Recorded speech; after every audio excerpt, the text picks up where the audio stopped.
नमस्कार दोस्तों, मैं आपका अपना doctor Subhash, motivator trainer, micro digital private limited Jammu से।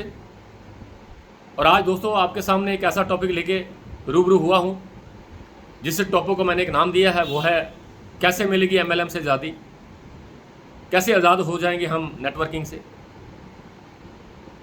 आज़ादी की बात, नेटवर्किंग से कैसे हम आज़ाद होंगे, उससे पहले मैं आपको पूछना चाहता हूं, आपसे एक क्वेश्चन करना चाहता हूं सब लोगों के लिए जो मुझे सुन रहे हैं, देख रहे हैं। क्या देश का आज़ाद हो जाना आज़ादी है? क्या देश में अगर आज अंग्रेज नहीं है, क्या देश में अंग्रेज देश को छोड़ के चले गए तो क्या हम आज़ाद हो गए? आज ये सोचने समझने की बात है कि जिस देश में कोरोना काल में जब कोरोना आया तो बहुत सारे लोगों ने एक दूसरे को ठगा, अपने ही दोस्तों को ठग कर हमने काम किया। 1000 रुपये की चीज़ को हमने 50,000 में बेचा। 50 रुपये की सैनिटाइजर की बोतल जो आज 33 रुपये में मिलती है वो हमने 200 रुपये में बेची। इसको आप आज़ादी मानेंगे? क्या हम देख सकते हैं, सोच सकते हैं कि हम आज़ाद हैं? आज़ाद क्या होता है कि हम एक दूसरे की मदद करें। क्या हम कर पा रहे हैं? एक दूसरे की हेल्प करें। क्या हम कर पा रहे हैं? एक दूसरे को उठा के उसको शिखर तक पहुंचाने की कोशिश करें। क्या हम कर रहे हैं? तो फिर किस बात की आज़ादी, किस बात की आज़ादी, किस बात को आज़ाद मान रहे हैं हम लोग? कैसे सोच लिया हमने कि हम आज़ाद हो चुके हैं? जिस देश का नौजवान पढ़ने लिखने के बाद इस टेंशन में है कि क्या वो अपने घर को पाल भी पाएगा कि नहीं, अपने घर की वो रोजी रोटी चला पाएगा कि नहीं, क्या उसको एक ऐसी जॉब मिल जाएगी जिस जॉब को चलाकर वो बंदा आज अपने परिवार का गुजारा कर लेगा। उन नौजवान जो डर की जिंदगी जी रहे हैं, उनको ये भी नहीं पता कि अगर नौकरी आज मिली है तो कल चली जाएगी, कोई इसका कोई गारंटी भी नहीं है। क्या इसको हम आज़ादी मानेंगे? जिस देश का नौजवान पढ़ लिखने के बाद ऐसे ऐसे फॉर्म भर रहा है, ऐसी ऐसी पोस्टों के लिए अप्लाई कर रहा है जिस पोस्टों को बताने में उसे शर्म आ रही है, क्या उसको आप आज़ादी मानेंगे? अपनी मन मर्जी की जिंदगी हम नहीं जी पा रहे हैं। हम बाजार में कुछ जाते हैं, मन करता है कि इस चीज को लेके आऊं, अगर मैं नहीं लेके आ पा रहा हूं तो क्या उसको हम आज़ादी मानेंगे? हमें सोचने की जरूरत है कि देश का आज़ाद होने से हमारी कोई आज़ादी नहीं हो गई। दोस्तों, हमें पता होना चाहिए कि आज़ादी होती क्या है। कि मैं अपने मन से गुलाम ना हो, मैं अपनी मन मर्जी का काम करूं, जो मुझे काम करने में खुशी मिले उसे हम आज़ादी मानेंगे ना।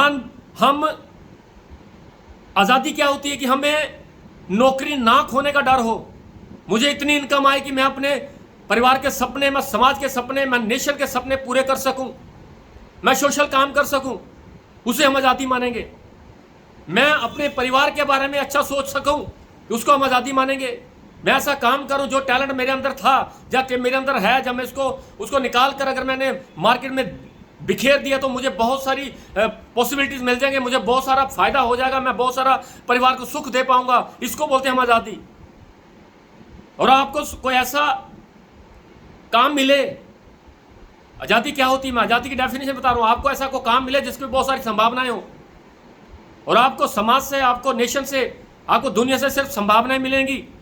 संभावनाएं क्या हो सकती है? संभावना ये हो सकती है कि कोई आपको एक नौकरी देने की कोशिश करे, पढ़ लिखने के बाद आपको एक नौकरी मिले जिसकी वैल्यू 20,000 महीना होगी, ये भी एक संभावना है। लेकिन 20,000 की नौकरी में क्या होगा जी, आपको पता है? 20,000 की नौकरी में आप फाइनेंशियल फ्रीडम नहीं ले सकते, आप आज़ाद नहीं हो सकते, आज़ादी के बारे में नहीं सोच सकते। 50,000 की नौकरी भी आपको एक संभावना है, लेकिन वो ऐसी संभावना है सिर्फ दाल फुल्का चलेगा, बड़ी फाइनेंशियल फ्रीडम नहीं मिलेगी। आपको संभावनाएं मिलनी चाहिए। एक संभावना थी कि किसी ने सोचा, किसी को संभावना मिली कि जहाज बन सकता है, ये एक संभावना थी, पॉसिबिलिटी थी, हो सकता था, उसने किया। एक पॉसिबिलिटी है कि बल्ब बनेगा, लाइट होगी, रात को भी अंधेरा नहीं रहेगा, ये भी एक संभावना थी, ये भी हुआ। इंटरनेट बनेगा, लोग दूर से बात करेंगे, यहां से बात करेंगे, अमेरिका में हम एक दूसरे के सुन सकें, ये भी एक संभावना थी। लेकिन संभावना थी तो हुआ। हमारे पास क्या संभावना है? एक पढ़ लिखने के बाद संभावना 20,000 की नौकरी, 30,000 की नौकरी, 40,000 की नौकरी। इस संभावना में अगर हम जी रहे हैं तो हम आज़ाद नहीं है।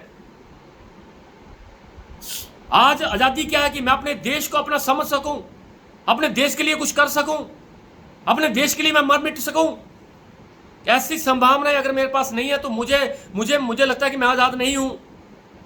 आर्थिक तंगी में जी रहा हूं मैं, आर्थिक तंगी में मुझे ना जीना पड़े, मेरी मनमर्जी की जिंदगी हो, मैं वो जो संकट आज झेल रहा हूं, मैं बाजार जाता हूं, मुझे कोई चीज पसंद आती है, मैं नहीं ले पा रहा हूं, मुंह लटका के जब मैं वापस आता हूं तो क्या इसको आजादी मानेंगे?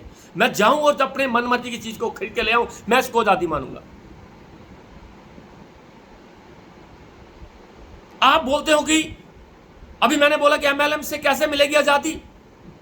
एमएलएम करना मुश्किल है, मुझे पता है, आपको भी पता है, हम सबको पता है, लेकिन नामुमकिन तो नहीं है। एमएलएम करना मुश्किल है तो क्या गरीब रहना मुश्किल नहीं है? एमएलएम करना मुश्किल है तो क्या बेरोजगार रहना मुश्किल नहीं है? एमएलएम करना अगर मुश्किल है तो क्या जिल्लत की जिंदगी जीना मुश्किल नहीं है?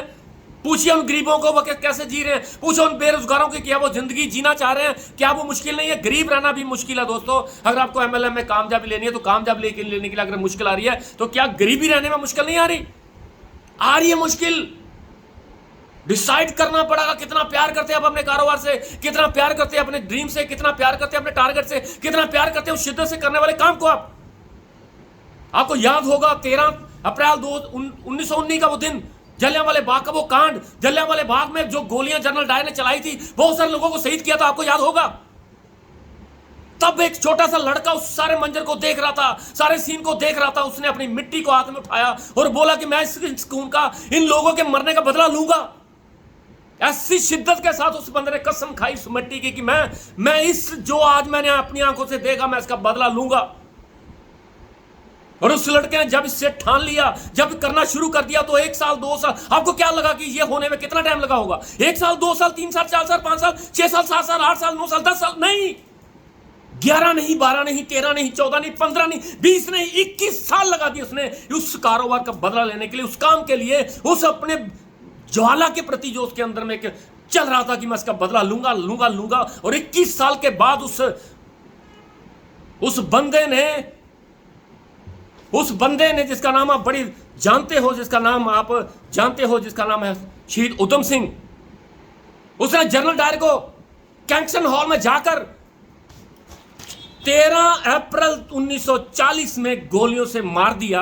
और गोलियों से मारने के बाद जब वो गोलियां मार के उसकी डेथ हो गई, जनरल डायर की जब डेथ हो गई तो उसको लगा कि आज मेरा वो मकसद पूरा हुआ जो मैंने इस मिट्टी से कसम खा के अपने हिंदुस्तान के लिए बोला था कि तुमने जो आज नरसंहार किया है, जो तुमने लोगों को गोली का निशाना बनाया है, आज मेरी वो कसम पूरी हो गई। दोस्तों, एक कसम जो अपने नेशन के लिए, अपनी आजादी के लिए उस बंदे ने 21 साल लगा दिए अपने उस मकसद को पूरा करने के लिए। क्या क्या किया होगा उसने, आपको पता होगा। शहीद उधम सिंह, जो उधम सिंह नाम था उसका था नहीं, उसका नाम शेर सिंह था। नकली नाम से पासपोर्ट बनवाया, नकली नाम से उसने काम करना शुरू कर दिया। नकली करने के बाद जब उसने उसको रिवॉल्वर अंदर लेके जाने की जो बात आई तो उसने सोचा कि यार कैसे रिवॉल्वर अंदर लेके जाऊंगा, बहुत सारे लोग मुझे रोकेंगे। उसने अपनी एक किताब को इस तरह से काटा कि उसमें रिवॉल्वर फिट हो जाए। और उस किताब को जब वो अंदर लेके गया तो उस किताब से उसने जब रिवॉल्वर को निकाला तो जनरल डायर को गोलियों से भून दिया।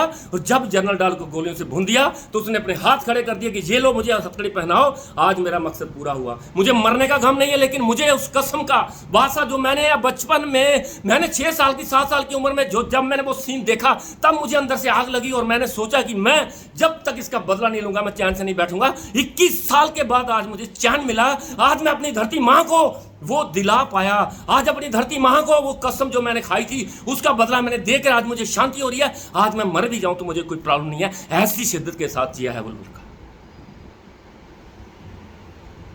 क्या किया हमने? हम तो देश की बात, अगर हमारे साथ ऐसा होता हम क्या करते? हम तो छोड़ जाते, घर बैठ जाते हम लोग, वो मंजर को देखकर हम सो जाते, डर जाते हम लोग। लेकिन कसम खाई थी उस लड़के ने, उस उधम सिंह ने, और उसने कर दिखाया। क्या आप ऐसा कर रहे हो? मैं नहीं कह रहा हूं आप उधम सिंह बनो, मैं नहीं कह रहा हूं जनरल डायर को मारो, मैं नहीं कहता हूं कसमें खाओ देश के लिए, लेकिन साला अपने परिवार की तो कसम खा सकते हैं। मैंने आपको बता दिया आजादी, हम आजाद हैं या नहीं, और आजादी क्या होती है ये भी मैंने बता दिया, और एमएलएम से आजादी कैसे मिलेगी ये भी आपको बताने जा रहा हूं। एमएलएम सबके लिए सेम है। हम एमएलएम में सब लोग आ सकते हैं। सबसे खूबसूरती इसमें यह है कि इसमें कोई पढ़ा लिखा नहीं देखा जाता, इसमें सर्टिफिकेट नहीं देखा जाता, इसमें टैलेंट नहीं देखा जाता, इसमें गरीबी नहीं देखी जाती, इसमें अमीरी नहीं देखी जाती। इसमें देखा जाता तो सिर्फ आपका वो जज्बा, आपके प्रति प्यार, आपकी घर के प्रति आपकी जो संभावनाएं हैं, आपके प्रति आपके देश के प्रति आपकी जो दिल में इज्जत है, इसमें यह चीज देखी जाती है कि तू चाहता क्या है बोल। एमएलएम इंडस्ट्री सबके लिए है दोस्तों। खुशी की बात यह है कि हम उस इंडस्ट्री का हिस्सा हैं। अगर हम उस इंडस्ट्री का हिस्सा हैं तो हम खुश नसीब लोग हैं कि हमें वो वक्त मिला, वो टाइम मिला, वो जज्बा मिला, वो रास्ता मिला जिस रास्ते में किसी से पूछा नहीं जाता तू किस जात का है, तू कौन है, तू लंबा है, तू चौड़ा है, तू काला है, तू गोरा है, तू कहां रहता है, कोई लेना देना नहीं। अरे सिर्फ पूछा जाता है कि तेरी चाहत क्या है बोल। और सबसे खुशी की बात इस कारोबार में यह है दोस्तों, कुछ लगाना नहीं पड़ता, कुछ ज्यादा नहीं लगाना पड़ता, चंद पैसों से हो जाता है शुरू ये कारोबार, जिसमें संभावनाएं मिल जाती हैं। आप चंद पैसों से करके शुरू इस कारोबार को आप फाइनेंशियली फ्रीडम अपने परिवार को दे सकते हो दोस्तों। मैं उस एमएलएम की बात कर रहा हूं जिस एमएलएम में आपको आजादी की बात हो रही है कि आजादी मिल सकती है, अपार संभावनाएं हैं। मैंने कहा था कि पॉसिबिलिटीज होनी चाहिए, पॉसिबिलिटीज होती है एमएलएम में। एमएलएम इंडस्ट्री में अगर आप आ जाते हो तो आपके पास पॉसिबिलिटीज हैं दोस्तों। आपके पास जितना भी आप कमाना चाहते हो, जो भी करना चाहते हो, कि सपना साकार कर सकते हो। आप खुद अपना सपना लिखकर उस पर आप डेडलाइन डालकर उसको पूरा कर सकते हो, क्योंकि आपके साथ बहुत सारे लोग काम करते हैं और इसमें पॉसिबिलिटीज हैं। इसी कारोबार में पॉसिबिलिटीज है जिसमें आप चाहो तो 10,000 कमा सकते हो, चाहे तो 20,000 महीने का कमा सकते हो, चाहे तो आप 50,000 महीने का कमा सकते हो, चाहे तो आप 5 लाख महीने का कमा सकते हो, चाहे तो आप 1 करोड़ रुपया कमा सकते हो, चाहे तो एक दिन का आप 5 लाख कमा सकते हो। पॉसिबिलिटीज है, संभावनाएं हैं। जिस संभावना की मैंने बात की वो सिर्फ और सिर्फ एमएलएम में होती है। करोड़ों रुपए कमाने के लिए आपको अरबों रुपए लगाने पड़ेंगे। मिलियन ट्रेनिंग में लगाकर भी आप एक करोड़पति बन सकते हो, एक सपनों को साकार कर सकते हो, आप आजाद हो सकते हो। लेकिन पैसा है कहां हमारे पास?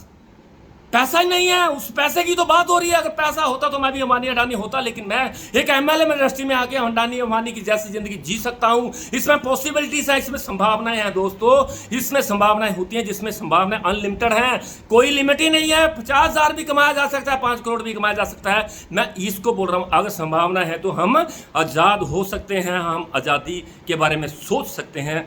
और इसके अलावा अगर आपके पास कोई विकल्प है तो मुझे बताइएगा दोस्तों।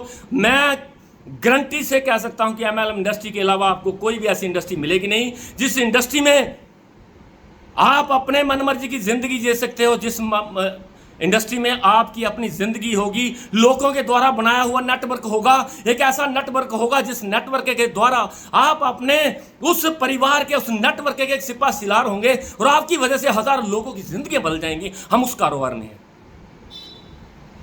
हमें उस कारोबार के साथ साथ आज ये देखने की जरूरत है कि हम किस कंपनी के साथ हैं। एमएलएम इंडस्ट्री तो हमने अडॉप्ट कर ली, हमें आजादी मिल जाएगी, ये तो पता ही है। लेकिन इंडस्ट्री चूज करने के बाद हमें किस कंपनी के साथ, किस ऑर्गेनाइजेशन के साथ जाना चाहिए, ये भी सोचने की बात है। और आज आप बहुत लकी हो, बहुत किस्मत वाले, और मैं भी किस्मत वाला हूं कि हम माइक्रोड का हिस्सा हैं। माइक्रोड ऑर्गेनाइजेशन के साथ हम जुड़ चुके हैं, और ऐसी ऑर्गेनाइजेशन जिसके हम बोर्ड ऑफ डायरेक्टर्स की मिसाल दे सकते हैं, हम अपने मैनेजमेंट में जितने भी लोग हैं उनकी मिसाल दे सकते हैं, हम अपने टॉप अचीवर्स की मिसाल दे सकते हैं। हमारे पास दिखाने को आज बहुत कुछ है। 2.5-3 सालों में आज माइक्रोड ने एक नाम कमाया है, उस ऑर्गेनाइजेशन का हम हिस्सा हैं। अगर आप हिस्सा हो तो आप चलिए और इसी हिस्से को लेकर लोगों में बात करिए, लोगों को इसका हिस्सा बनाइए, और एक दिन ऐसा उनका नेटवर्क बना दो कि वो अपने आपको फख्र करे कि हाँ जाओ डॉक्टर साहब, आज मुझे आज़ादी मिली है, आज मुझे सही मायने में पता चला आज़ादी क्या होती है। दोस्तों, आज़ादी ये होती है जो मैं आपको समझाने की कोशिश कर रहा हूँ। एमएलएम इंडस्ट्री में आकर भी अगर आप आजाद नहीं हो सकते तो आपका कुछ होने वाला नहीं है।